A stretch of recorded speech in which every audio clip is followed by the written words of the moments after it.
morning. Jean Crane. I was thinking the other day, what was her name? William Maureen. That's right. It was William Maureen for my dad. We go way back.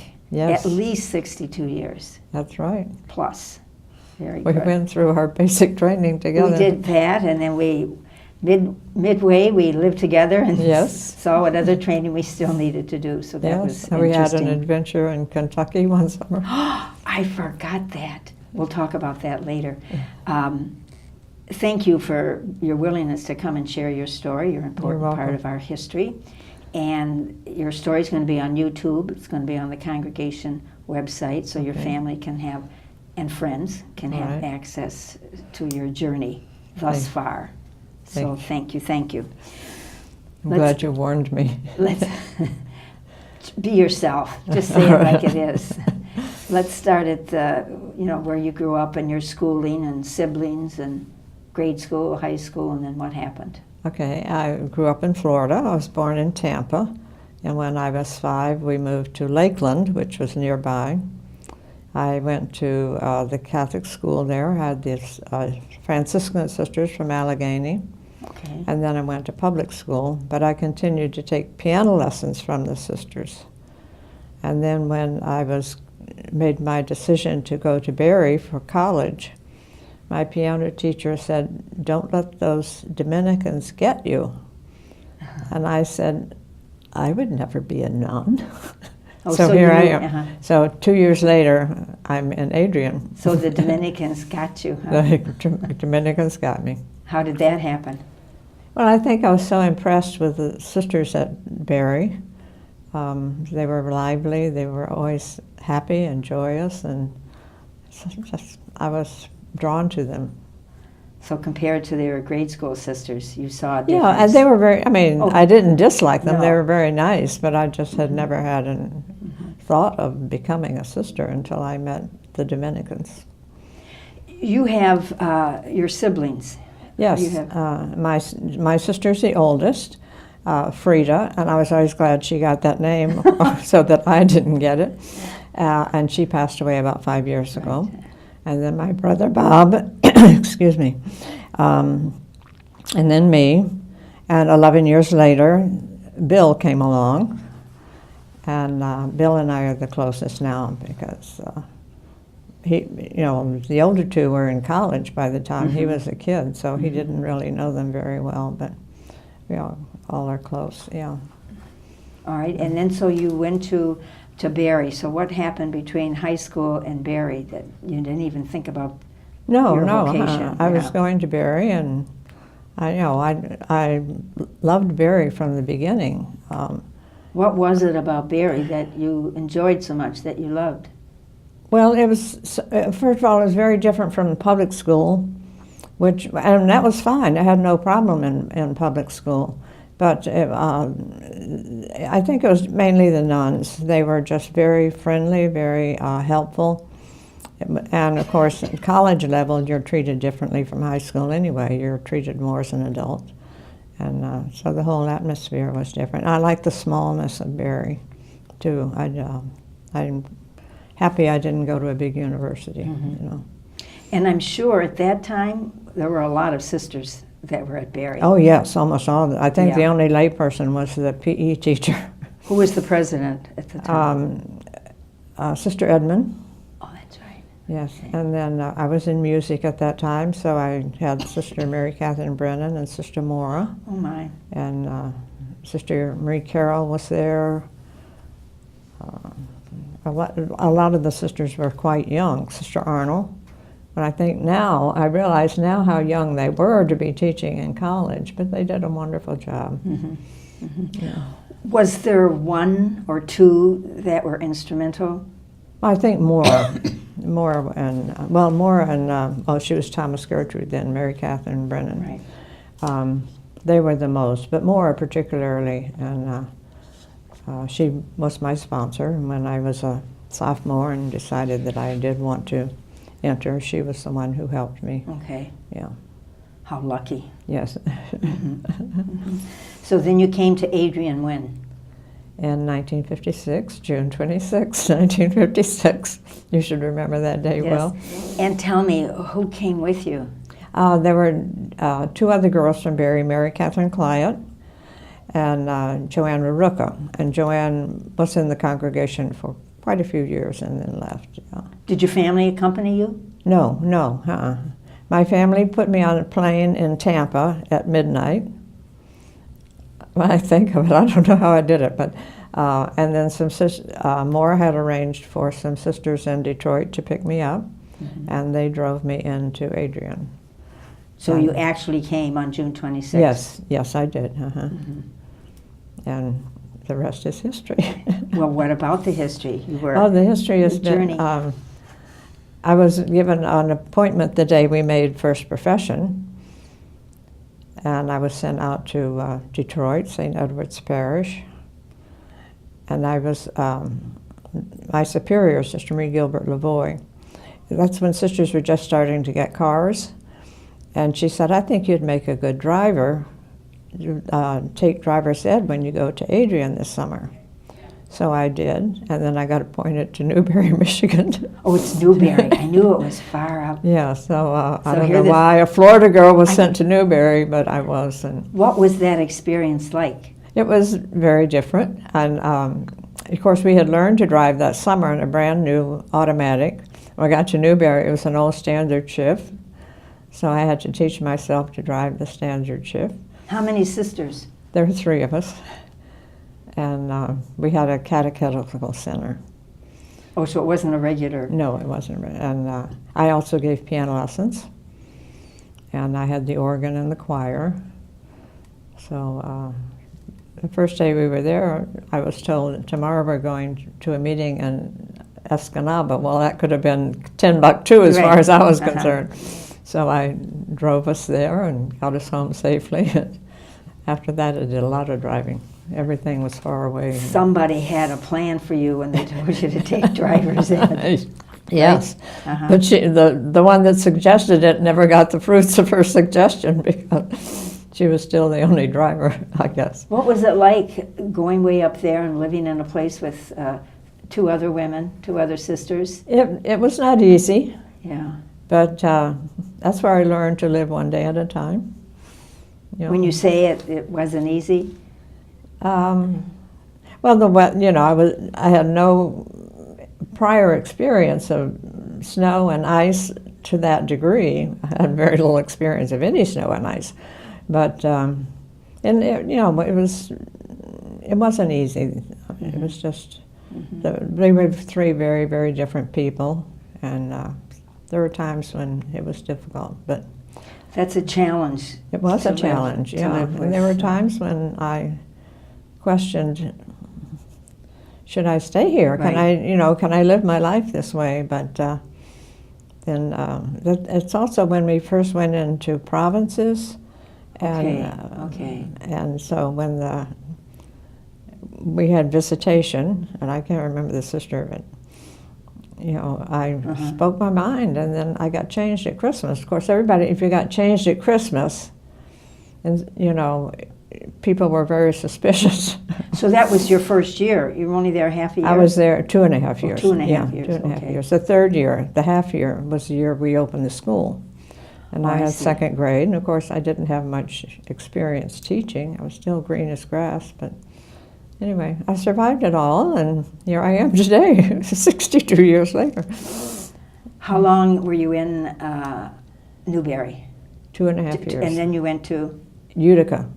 Oh, that was a switch. So I went from 3 to a house of 20, because there was a high school and grade school there. Right. And that was okay. So I did well there. I had no problem. And then I went back to Florida. The year we were going to get the ring, I went to Florida. And you've been there? Yeah, I've been there until 3 weeks ago. 3 weeks ago. Yeah. Another ministerial experience that you've had during the year or during the summer that perhaps was transforming for you? I think that living with two other people was yeah, that was very transforming. Yeah. After that, I did 1 year. I lived with two others in Palatka, the big city of Palatka, Florida. Right, beautiful view of the St. Johns River. Yes, I know Palatka. I think one of the big things was our renewal year, and you were there when we had the 15-year renewal program, and some of us went to Flossmoor. Right. There were 10 of us, I think, and Bob Perry and Bruce. I don't remember Bruce's last name. We had that was when there were so many changes coming about in the church. I thought that was, for me, that was very transforming.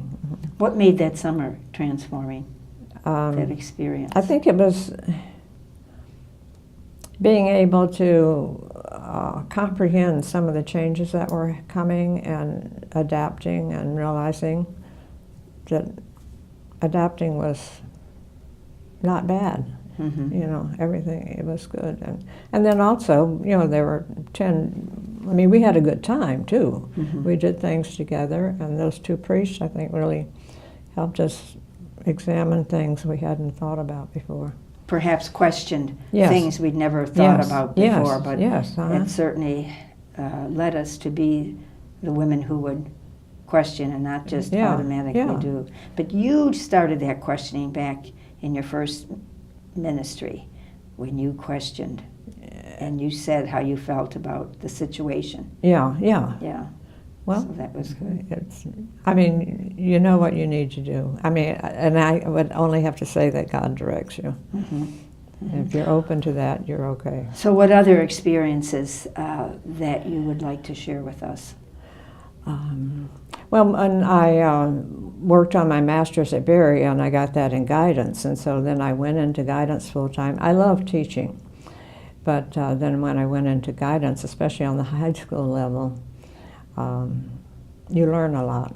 You learn good and bad, and you learn to be, I think, a lot more accepting of people and of situations.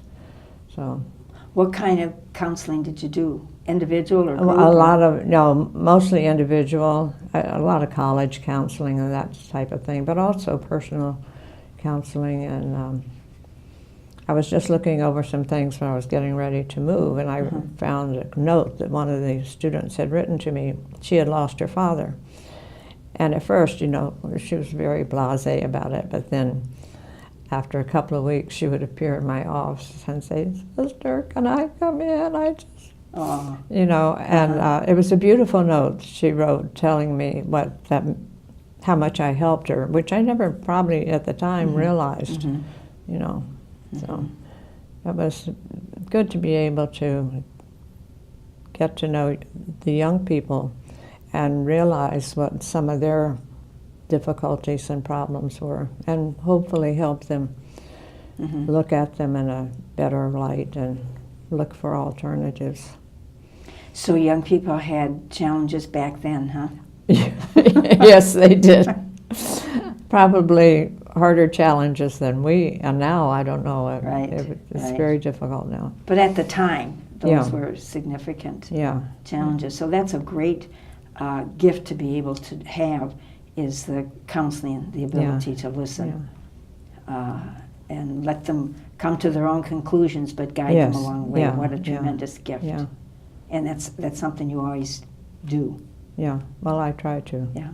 Yeah, I think you realize the older you get, the more you are not in control. When you were cleaning everything out, did you come across any other treasures that you kept for the day you need? You must I threw away a lot. Yeah. Let's see, I can't think right offhand. Well, what other places have you been? In Florida, I was in Fort Lauderdale, and then I was in Jacksonville, and then Palatka. Then I went to Fort Pierce. I was changed 3 years in a row, and my mother said to me, "Honey, is something wrong?"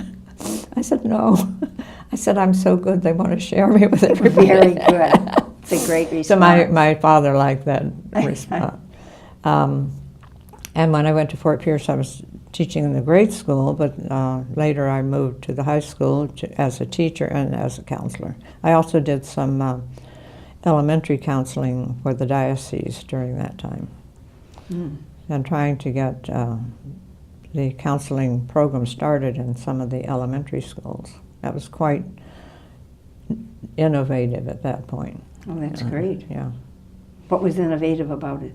Well, counseling was always considered for older children, not for younger ones. And I think we realize that the younger ones in this day and age particularly have a lot of problems.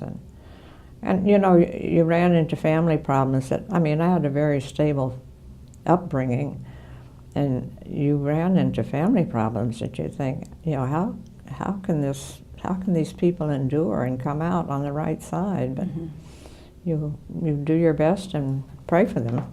So the children felt safe with you. The little ones, they felt safe with you. Oh, yes, I loved them. It's a gift. But you know what? It's a gift. I could walk out and leave them with a teacher, too. I used to do this magic circle thing with the little kids. And, oh, they had so much fun, you know. And then after magic circle, it was, bye. What was the magic circle? Was that part of the guidance? Yeah, and, well, they talked about feelings and things like that, you know. Did any of these kids ever come back later on? Find you? The older ones some have, yeah, but not the little ones don't. You know, they don't remember that much. This is going to be interesting. Wait till they see you on YouTube. Yeah. I always say I'm glad we changed our name. Yeah. I'm sure that will be beneficial. Now, during the year, you were in various ministries, but how did you spend some of your summers? Well, one summer I went to Kentucky. This is when we were all encouraged to have a poverty experience. Correct. And I went to Kentucky with and where you. In Kentucky? And, Jenkins, big city of Jenkins. And we did visitation. And it was, I'm terrified of snakes. And every time we turned around, we would I know. seem to see a snake or whatever, so that was a challenge. So you went on visitation of yes, people in home the hollers, visitation. people Yeah, in their homes. Yeah. With there were some seminarians there, and I worked with one of the seminarians, and we would, and it, you know, for sometimes you go in and it was like the King of England was visiting, you know. Or the Queen of England, I should say. And I remember this one lady said, "Oh, I've been saving these for something special." And she brought out these cookies, and they were so stale. But we ate those cookies and thanked her profusely. You know, it was like a big event in her life. And you realize how many little things that we consider very little are very important to other people. And how important it is that you accept the gift that they offer. Yes, because you see it in a different perspective. Yeah.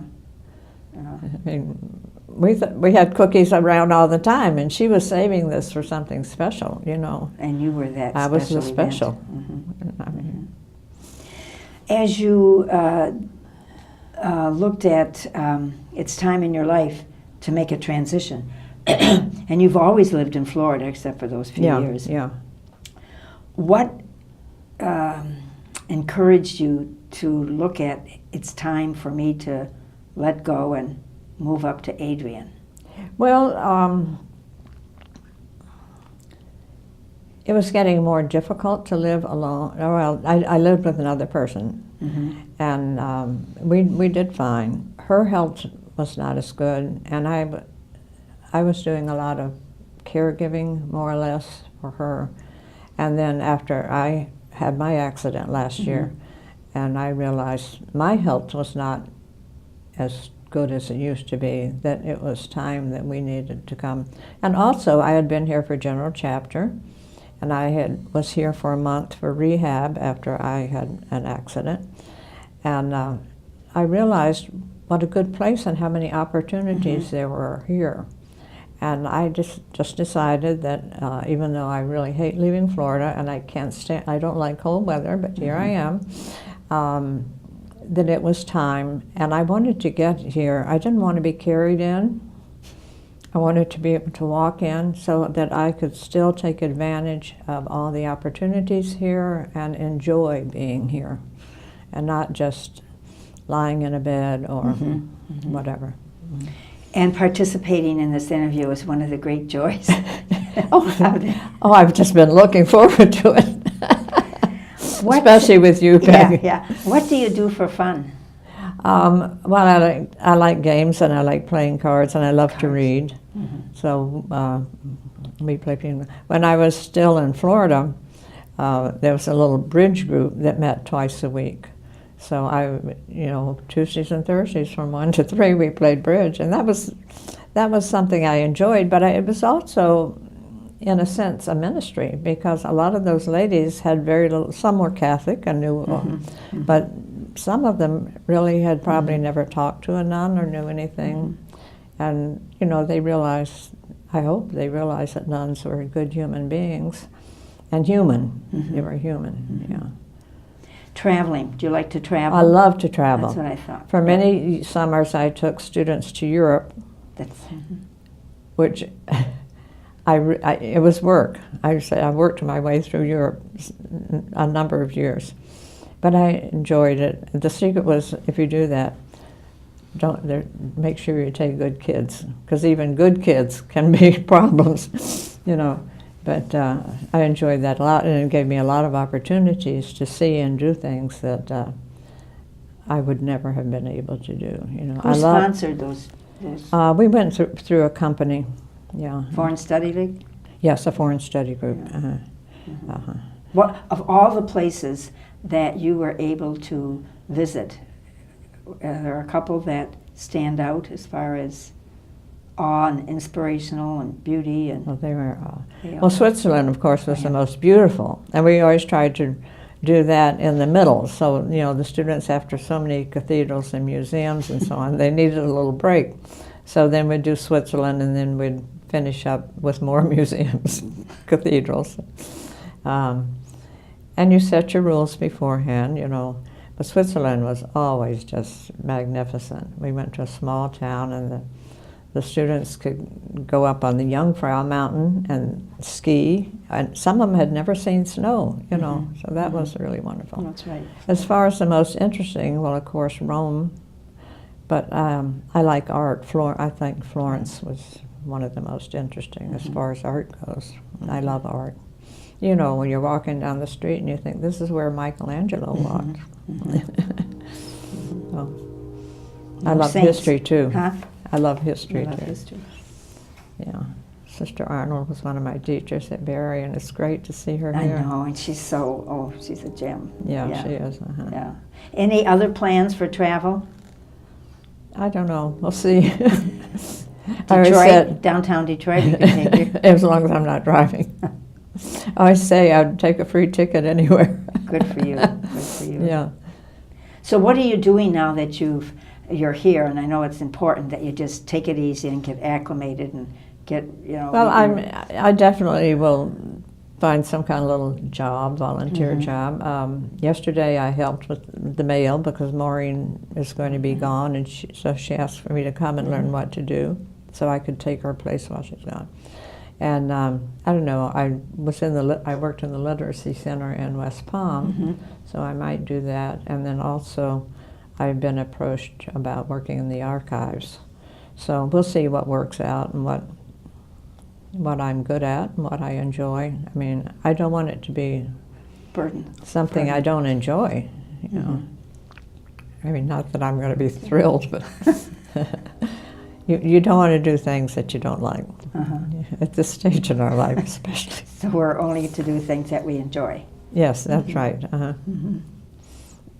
Is there anything else that you'd like to share with us that perhaps I didn't ask and you were hoping I would? No.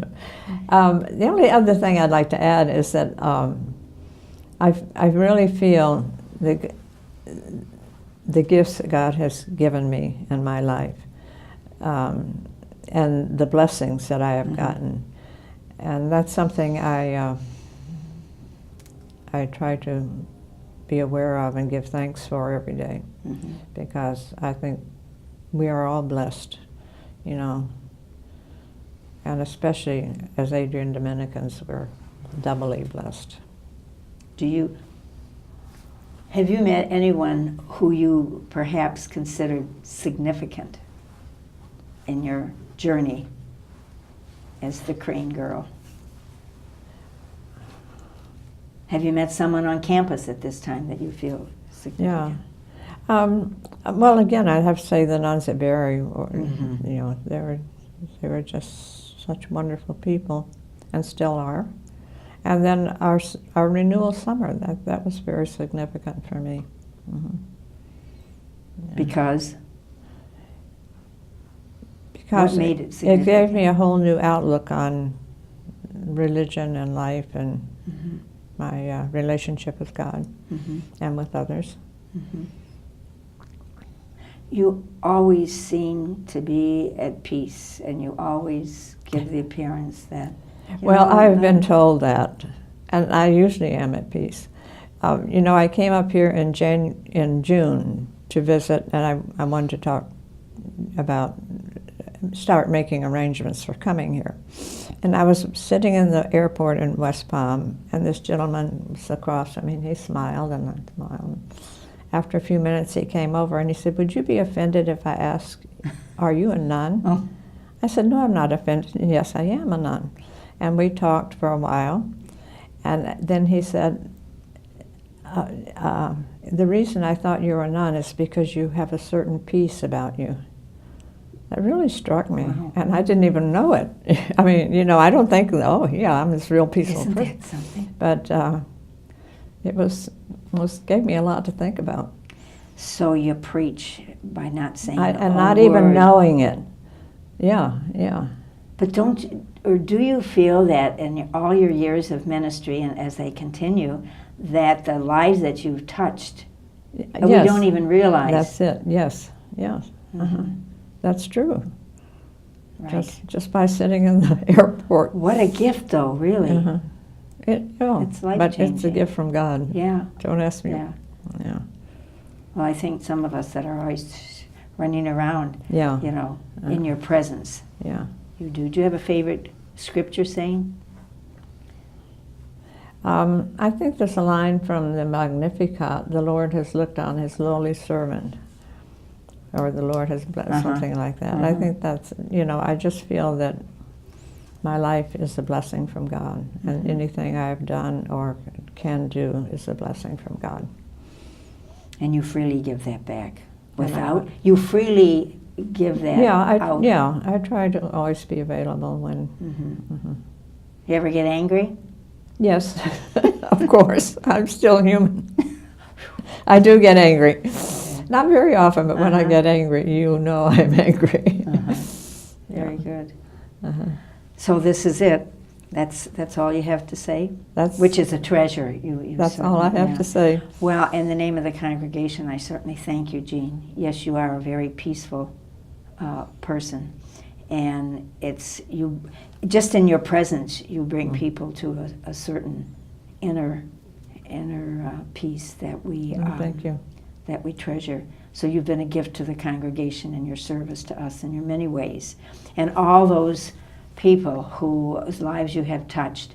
And that story is very touching about the man in the airport. Thank you. Yeah, the gift he gave you at that moment. Yes. Which you gave him. So Yes, everything we yes. give out, we give That's back. right. Yeah.